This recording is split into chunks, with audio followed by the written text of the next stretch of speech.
So now we're going to move on to our first panel session of the morning, and I would like to invite to the stage Bahar Ali Akbarian, who represents Axia Labs, Jonathan Gregory, who represents GS1 Global, and Chris Brown, who is representing AIM today. Chris serves on the board of AIM. Unfortunately, Mary Lou, the president of AIM, was not able to be with us today. So please welcome our three panelists to the stage. It's gonna rain, it's gonna rain, it's gonna rain, it's gonna rain, it's gonna rain.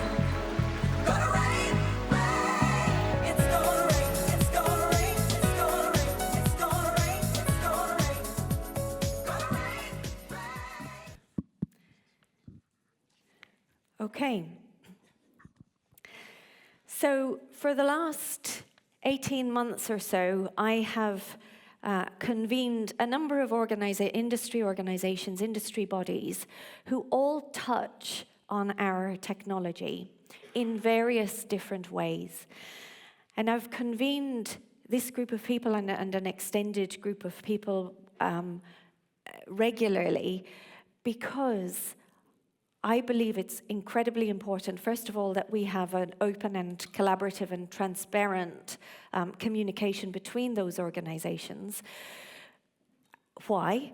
Because it's important that we understand where everybody's priorities lie, where there's potential synergies, and also, very importantly, to avoid overlap. So the goal here is so that we can be very supportive of each other as organizations for the betterment of this industry. And we can only do that by communication and collaboration.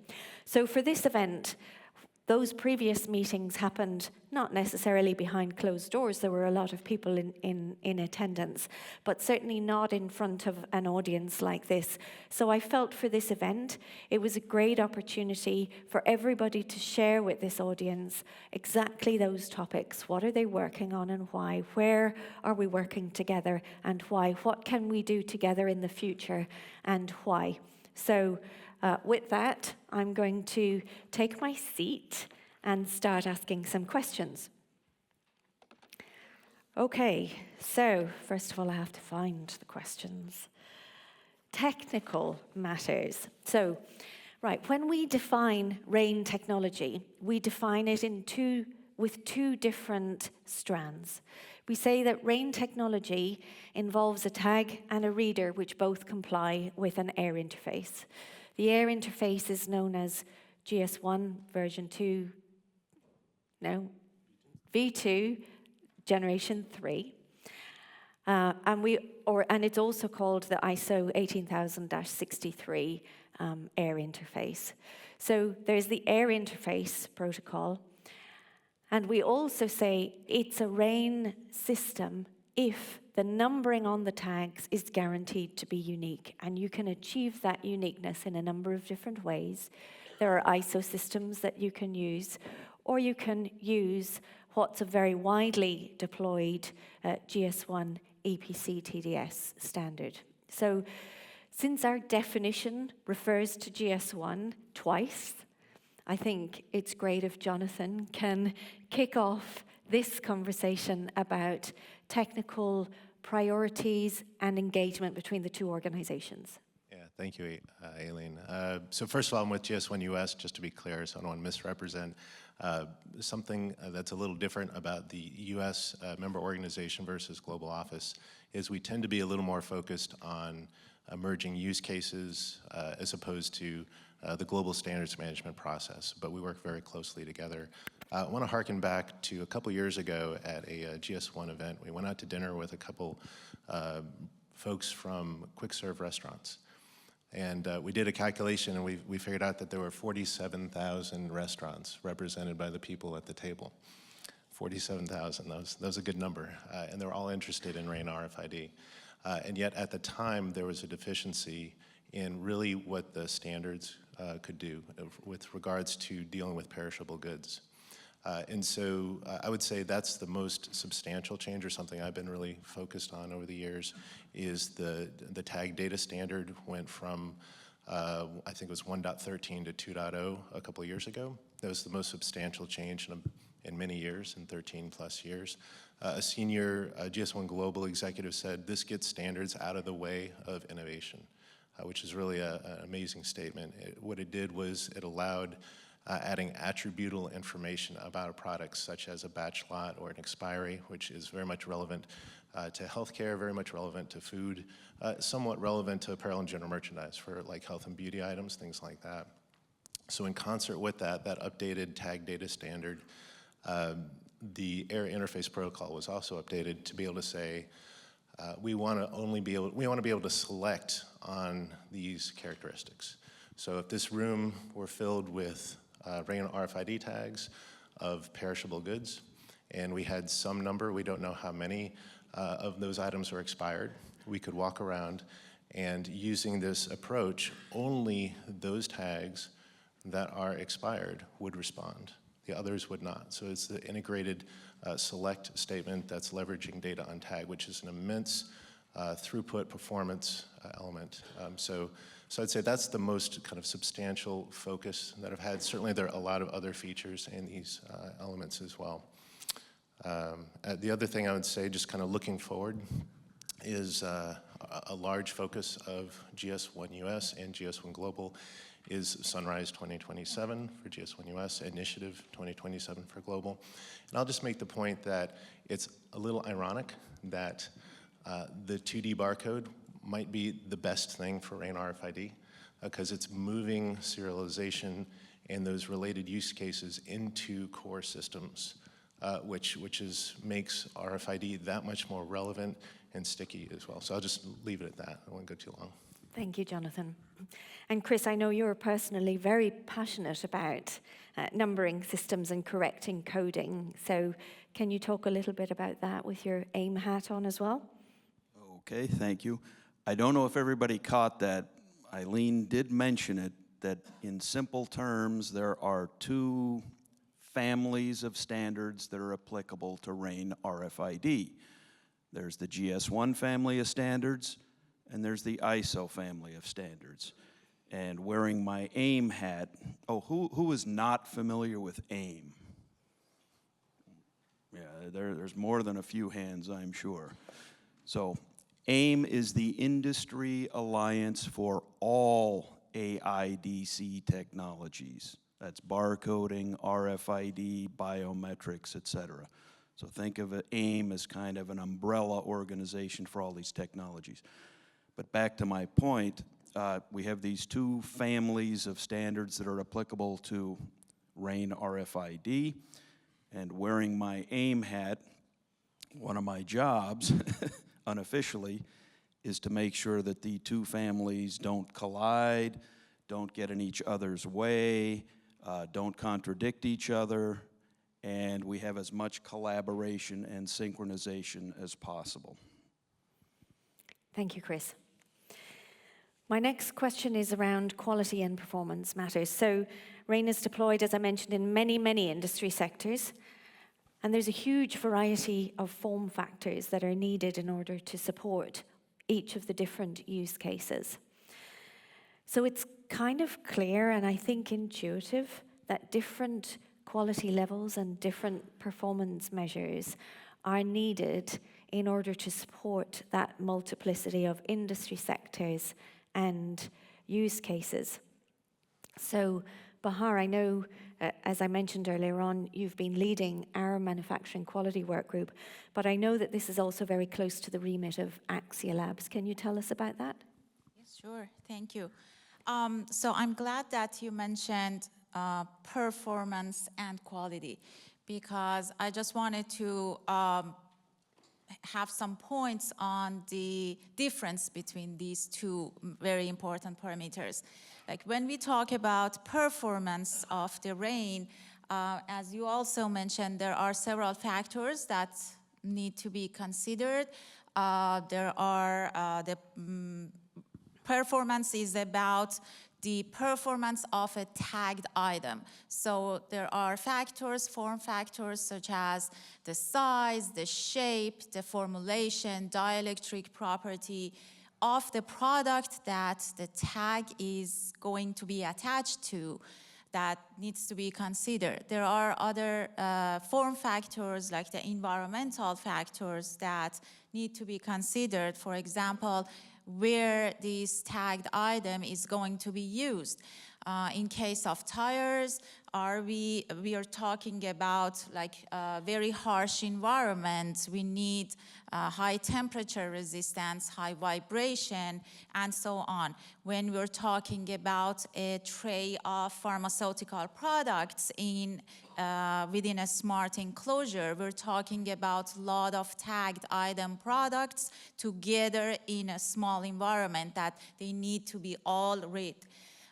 When we are talking about a palette of RFID or rain tagged products such as packages of meat, we need to consider the water, humidity, the distance between the fixed readers, for example, in doctors. So there are a lot of form factors that need to be considered in order to have a good performing tag.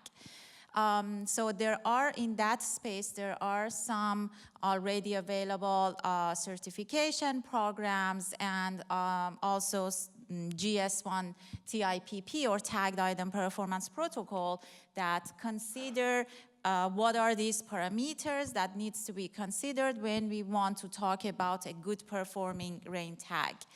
And at the Axia Institute, we are always using in our testing and validation test, we are always using GS1-based protocols and GS1 TIP. But once we talk about the quality, we want to look at a step before the performance. Of course, the performance is part of the quality, but it's not all. So the quality means not only a good performing tag, but a product, a tagged product that is consistent and also is reliable, meaning that different tags from different batches, they have the same quality or the same performance. They are consistent from batch to batch, from tag to tag in a batch, and also they keep their performance and their quality after different life cycles. Like even sometimes we need a tag to perform with the same quality after 10 years.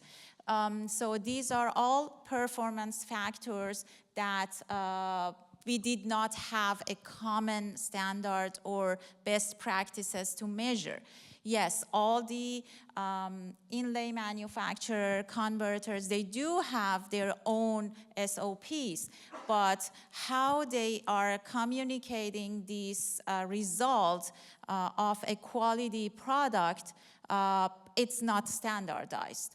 So the work group within the RAIN, the quality manufacturing work group, aims to define those common best practices in order to facilitate and help all these stakeholders within the RAIN value chain to talk to each other in using the same language when they're talking about a good quality and performing tag. So these are the major approaches that currently we are involved in.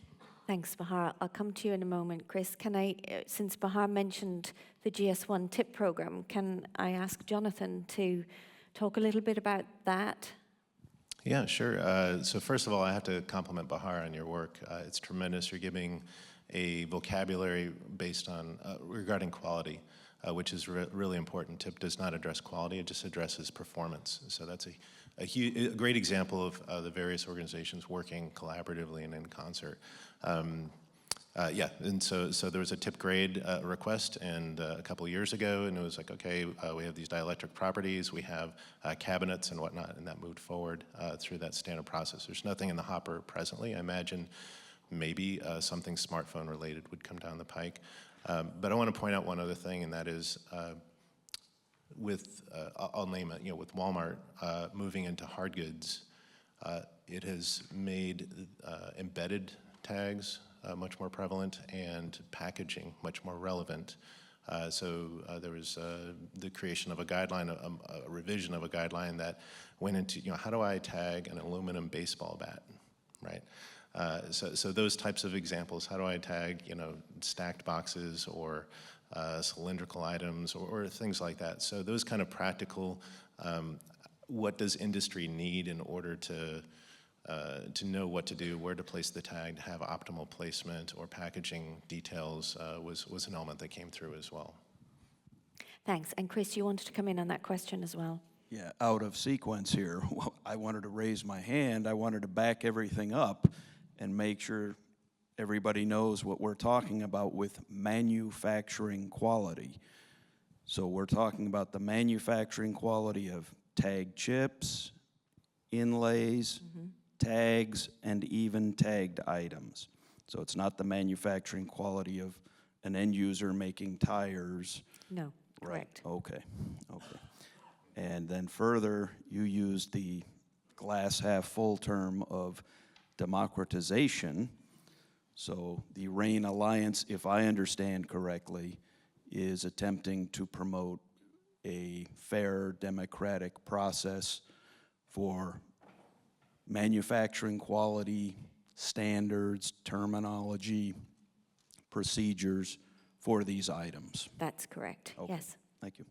Just Thanks. a bunch of questions here. Thanks for the clarification, Chris. My third question, and I'm looking to Joe to give me a nod when it's time to take questions from the audience, but my third question that we've discussed in advance of this panel session is looking at the legislative landscape. So I already mentioned Digital Product Passport and United Nations Transparency Protocol, but there are other legislations emerging. So, Chris, maybe if we start with you, could you explain which ones AIM is most focused on for this sector? So AIM is very broad and global. So we're focused on DPP and the associated United Nations legislation, but also FSMA 204 for you non-Americans. That's the Food Safety Modernization Act, Section 204. And then also DSCSA, Drug Supply Chain Security Act. That's another American one. Those are both about traceability. Any stakeholder in the value chain is going to be required to report where they got the item from, that's one down, and where they passed it on to, that's one up. So AIM has work groups on these topics, all these different legislative pieces that are coming. And one of my jobs at AIM is to make sure that we coordinate that with RAIN and GS1. We're not duplicating efforts, we're not contradicting each other, and we're synergistically driving things forward. Thanks, Chris. Can I just back up to the previous topic briefly? Because I wanted to give you an opportunity to also talk about the impact of encoding and numbering systems on quality or perceived quality. Yes. So when you were describing RAIN at one point earlier, I won't call it a mistake, but you took the common stance that we already have a tagged item. Now let's have RAIN. If I watch 100 marketing webinars or read 100 marketing blogs, everything starts with an already tagged item. Look, we've got the tagged item, here it is. Almost everybody omits the step of generating that tagged item, which includes the tag quality, the tag placement, and my favorite topic, which is the encoding, putting the correct material into the encoding of the tag. So I do a lot of work on encodings, trying to share that knowledge, how to do it correctly, trying to stop proprietary encodings that are creating tag clutter, and educating on that. Thanks, Chris. And Jonathan, did you want to talk on that subject as well? Absolutely. So we had been given this treasure trove of data, over 500 million tag reads over a period of 1 month. to analyze and say, okay, do we see duplicates? And we saw a lot of duplicates. We could only see duplicates across stores based on the way the data was structured. But we saw tens of thousands of duplicate EPCs and hundreds of thousands of tags. So it was interesting looking at the details, the patterns of data. We could see both new and old, well-established RFID brands that have been around for many years. We could see issues with their encodings, and we could see new companies, and we could see interesting factors in the data, such as the number of duplicates per G10, things like that. Another thing that was interesting was we could see indications of logic, which we don't want, in the serial number, right? The tail 8 bits having the same, before that being different, but the least significant bits being the same. So it was interesting because you would not see this if you're looking at it in decimal form. So if you're trying to analyze it, it wouldn't jump out at you, but you look at it in hex, or if you're looking binary, but hex is a lot easier. If you look at it in hexadecimal form, you're like, oh, I see this same pattern. There must be some manufacturing logic where maybe somebody put some production line number, or whatever it is. So that's led us to update a guideline that basically says serialization quality is now more of a joint effort. We don't just say to the Service Bureau, you figure it out, but let's have everybody play a part. Service Bureau, brand owner, and retailer do what they can to detect and share and address serialization issues. So that's a focus for next year as well, going on a bit of a road show with kind of the bigger players, making sure there's proper education around that and there are structures in place. Quick comment. You saw tens of thousands of duplicate serial numbers. You also saw tens of thousands of just nonsense encodings. So. Yeah, there's a lot of really interesting data there. Put it that way. But yeah, it was a little shocking, especially when you see like people who would be on stage and you're like, oh, the guys with the company, okay, But yeah, it's fascinating stuff. Yeah, it's a big issue, and I think one that really requires a collaborative effort. I just want to make a comment, if I can. I really liked what Alice shared about, she tied loneliness to community. And I just want to share a quote, actually Justin had shared, is that it's like we're a bunch of lifeboats all going in the same direction. And I think that's where we were in the past, like the technology was a fledgling thing, and we're all like, cobbled together, but there's been so much momentum and growth, and I'm thrilled to be here. I just wanted to side take on that. So. Thanks, Jonathan. I think the key message for me here is that issue of tag clutter will continue to grow as our volumes increase. And so if we have our eyes on that prize of being a $10 billion industry, it's something that we really all need to pay attention to. So we do need to be careful about making sure our numbering systems and our customers' numbering systems are guaranteed to be unique, not just likely to be unique or possibly unique, right? We've got to do better as an industry. I'll just add very much so, especially because we're now having serialization reach consumers and consumer-facing use cases. So if I'm dealing with the returns or dealing with organized retail crime and I'm doing investigation and I have duplicate serial numbers, I could be going down the wrong path or really disturbing some serious use cases there. So with the Sunrise element, I think that brings a fresh set of use cases again, and in the past, those sins of duplicate serialization would be covered by simply, okay, I understated inventory, big deal. But now there's more and more importance to that unique serialization. Yeah, thanks, Jonathan. And Chris has been doing a fantastic job within the RAIN Alliance in providing training on encoding best practices, and some of that material, perhaps all of that material, is recorded. So there's kind of no excuse for people not to know what is the best practice today. So again, coming back to that sense of community, I would definitely encourage people to pay attention to that topic. Baha? Back to the legislation Yes. question. Chris mentioned about like FSMA for food, the SCSA for pharmaceutical. But there is one more legislation in the US that I just wanted to bring up here because it creates a lot of opportunities for the RAIN experts here, and that's the Uyghur Labor Protection Act, Forced Labor Protection Act, UFLPA, and that's about preventing the import of 3 major categories for now, naming tomato, cotton, and silicon, polysilicon for the solar panels to come from any regions that are famous to use forced labor.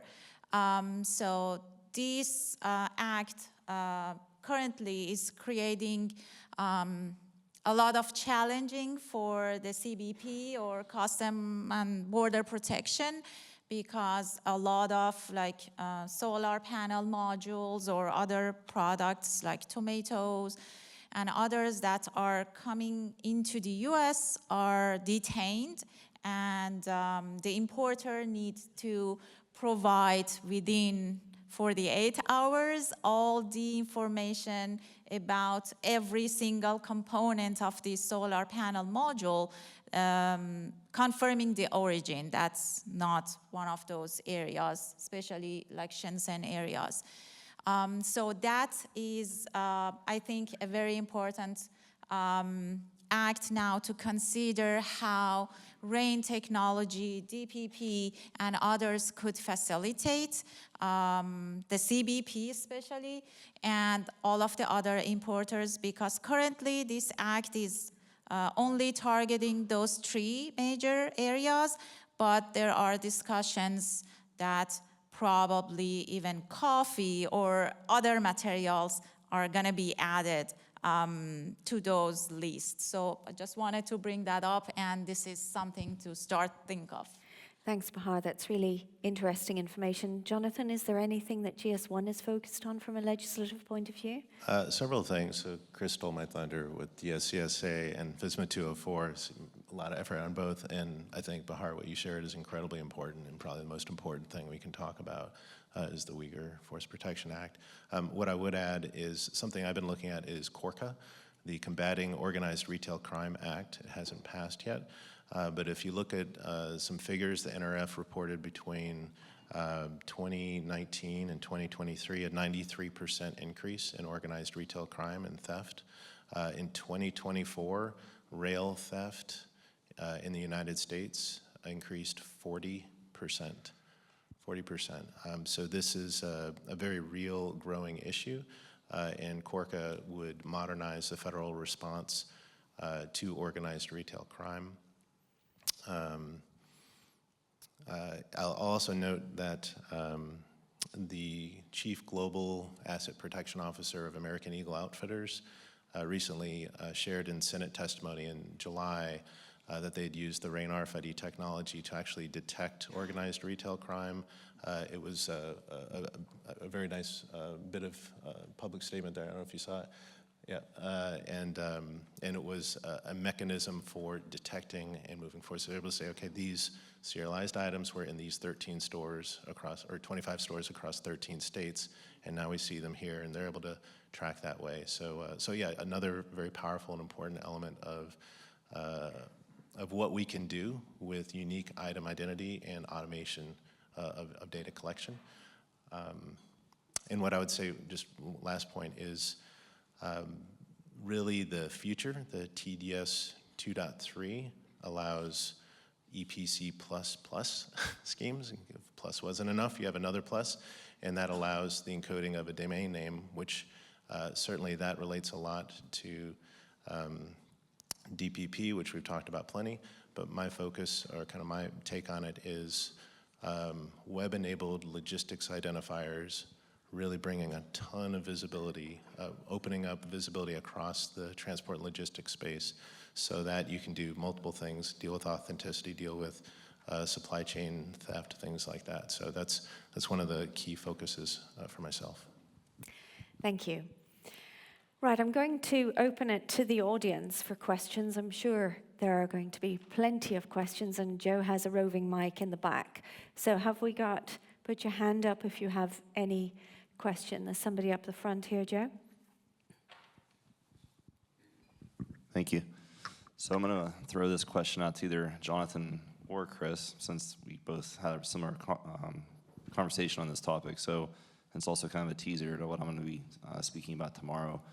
But whenever you see still examples of industry doing, we'll say, rogue encodings, what can you recommend to industry, solution providers, as well as end users to really want to take this as a serious initiative versus saying, hey, you know what, I'm going to just take the risk. It doesn't apply to me. I'm going to do what I want to do, and thank you for the information, but no thank you. I can start on that one. I hope everybody understood that. So he's a solution provider, a systems integrator, and he has end users who want to get their tags encoded, and the end user says, I just use my serial number, and he, the reseller, he's lazy, not JW, but others, and they'll just start encoding that serial number, and they will create so-called rogue encodings, bad boy encodings, which lead to tag clutter. To answer your question, the big thing you got to do is educate yourself, because I believe that if once you get educated, then that light bulb goes off and you realize the danger of tag clutter, the danger that tag clutter poses to RAIN RFID. Once you realize that danger, then you will join our team for promoting proper standards-based encodings.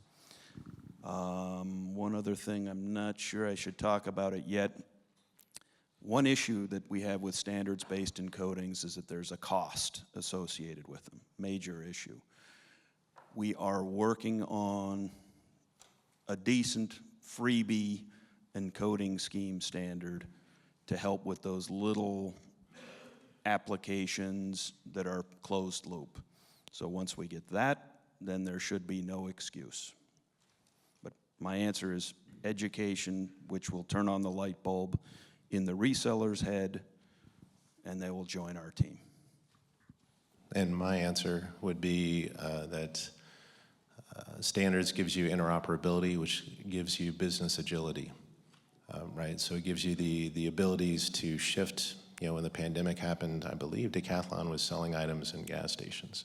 They're vertically integrated. They didn't have to follow GS1 standards, but they had a numbering system and a structure in place that it gave them that business agility to adjust in the moment. So it's really in anybody's self-interest, and there's a huge cost of going backwards and having to rebuild. I'll just note, I won't use his name, I really want to, he's not here, but this colorful gentleman approached me years ago at Journal Live, and he just flat out said, I don't think we should use standards at all. I'm a solution provider. He just got right in my face. He was like, why should I bother? You know, you got a web page or something that convinces me, right? And so we had a nice conversation. I saw him at another event. We just sat and talked, you know, and he ended up going to GS1 Connect. And he's like, this is amazing. And now he's exhibiting at GS1 Connect. So like, there was a huge conversion there. But I think the more that you, and it doesn't just have to be GS1 standards, of course, but the more that you see the power of you know, the standards are always moving forward, right? There's always something that people are building around, and solution partners, you know, they're going to have standards-based solutions there. It's always going to be best in those cases. Unless you're truly closed loop, you'll never change, you'll never go outside, but you don't have that agility to do so. Yeah, good point, Jonathan. That's another piece of ammunition, adaptability. They may be closed loop today, but maybe they're going to switch to an open loop in the future. Yeah, I do think that closed loop is becoming more and more of a fallacy. We probably have time for 2 more questions from the audience. Have we got anybody? Making sure I see the whole audience. If not, can we have a brief conversation about future priorities? So we talked about legislative priorities, but other priorities for each organization. Chris, maybe can I start with AIM? Over on the encoding side, getting web-enabled encodings. And we have to make sure that GS1 and the ISO people are coordinated on that. Web-enabled encoding basically means you take a reader, you read that tag, the operating system of the reader knows that that's a URL and will redirect to some kind of web page. So web-enabled encodings, we're getting pretty close, aren't we? Yeah. GS1, when, do we have any idea when those are due out? End of the year, okay. Okay. Tag data standard 2.3, end of the year, these so-called plus encodings. And then ISO will have some, hopefully, about the same time as well. Thank you. Jonathan, from GS1 point of view? Yeah, recap a couple things. Sunrise 2027 is a major focus for GS1. Serialization quality that I talked about, the SSCC++ being the supply chain element of that. But one of the other things I didn't mention is I believe that we're going to solve the huge challenge of midstream healthcare tagging in the near term as well, which I'm really excited because that's a really big issue of how does a distributor put an RFID tag on a product that they did not create in the first place. So we'll stay tuned for that. Thank you. And Bahar, finally to you. From Axia Institute, continue working with GS1 to develop more TIPP grading systems for new applications of tagged item performance protocols. Within the RAIN, continue working on our manufacturing quality guidelines and make sure that the guidelines are widely available for anyone that wants to follow the standards. Thank you. And of course, I already outlined the priorities for the RAIN Alliance, so I won't go over them again. But if anyone has any questions about anything that we've talked about here, please do approach me or any of the panelists. I hope that you found this interesting and enabled you to have a better understanding of the relative strengths of our organizations and how we're working collaboratively to exploit all of those strengths to help this RAIN technology ecosystem to grow. Can I have a round of applause for our panelists? Thank you very much.